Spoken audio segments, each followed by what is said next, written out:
Berawal dari kegelisahan terhadap aturan pemerintah, Amerika yang semakin mengekang kebebasan warga, seorang pria berusia 20-an bernama Ross Ulbricht memutuskan untuk melakukan perubahan dengan caranya sendiri. Berbekal kejeniusannya dalam bidang teknologi dan semangat libertarian yang kuat, Ross menciptakan Silk Road, sebuah situs jual beli di dark web yang memperdagangkan narkoba, senjata, dan berbagai barang ilegal lainnya. Kehidupan Ross, yang sebelumnya biasa saja perlahan berubah drastis.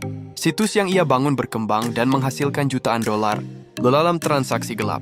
Namun seiring dengan meningkatnya kekayaan dan pengaruhnya di dunia bawah tanah internet, gerak-gerik Ross pun mulai terpantau FBI.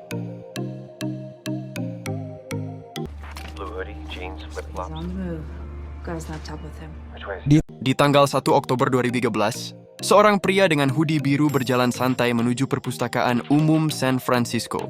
Dia adalah Ross Ulbricht, seorang jenius muda yang memiliki pandangan kalau pemerintah Amerika semakin membatasi kebebasan rakyatnya. Siang itu, semuanya berjalan lancar.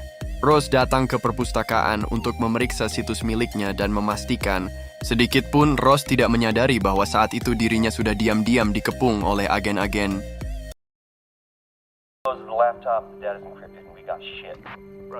Ketika Ross baru bersiap login, tiba-tiba ponselnya berdering. Ada panggilan dari nomor yang tidak dikenal, FBI. Dan inilah momen yang akan mengubah hidup Ross untuk selamanya. Hey, who the fuck is calling him? Huh? Sebelum kita masuk ke detik-detik penangkapan Ross, mari kita mundur 3 tahun untuk mengetahui bagaimana semuanya bisa terjadi. Ricard, seorang agen narkoba yang baru saja keluar dari masa rehabilitasi akibat kecanduan minuman keras. Setelah berbulan-bulan tidak bertemu dengan putrinya, momen saat dia tiba di rumah seharusnya menjadi waktu yang paling membahagiakan. Namun malam itu, Boden justru harus menerima kabar yang mengkhawatirkan. Putrinya, yaitu Eddie, didiagnosa mengalami kesulitan belajar dan Sandy, istrinya, setuju dengan saran dokter untuk menempatkan Eddie di sekolah khusus. Di sisi lain, Boden telah menghadapi tantangan besar dalam karirnya karena masalah kecanduan yang hampir mencelakakan orang lain saat bertugas. Ia dihadapkan pada 2 pilihan: sulit dipecat atau menerima penurunan jabatan, sekaligus dipindahkan ke divisi cybercrime CGS. Cybercrimes. CGS Shields on Monday. He'll get you squared away. I thought we were talking about Obamacare. What the fuck are you talking about? It doesn't matter how well-intentioned the president is, man. The state cannot legislate what a person can and can't. Di sisi lain, Ross Ulbricht masih tinggal di Texas dan sering menghabiskan waktu berpesta bersama Max, sahabatnya. Yang membuat Ross berbeda dari pemuda seusianya adalah sikap kritisnya terhadap pemerintah dan keyakinannya yang kuat pada kebebasan berekspresi.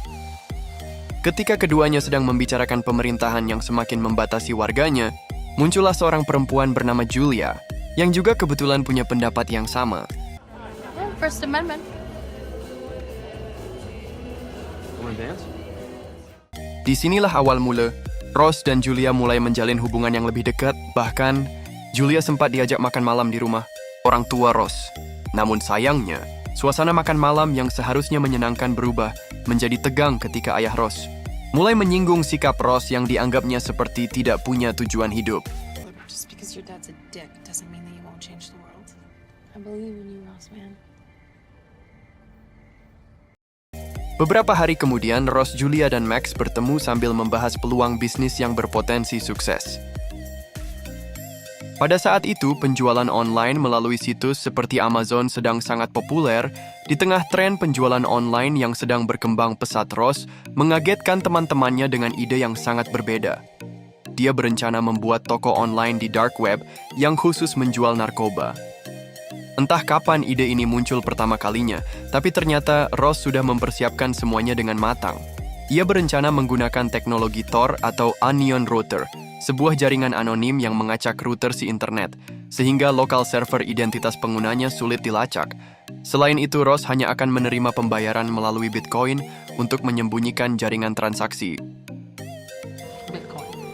It's like tokens in an arcade. Completely anonymous transactions. Think about it. It's a little basic explanation, but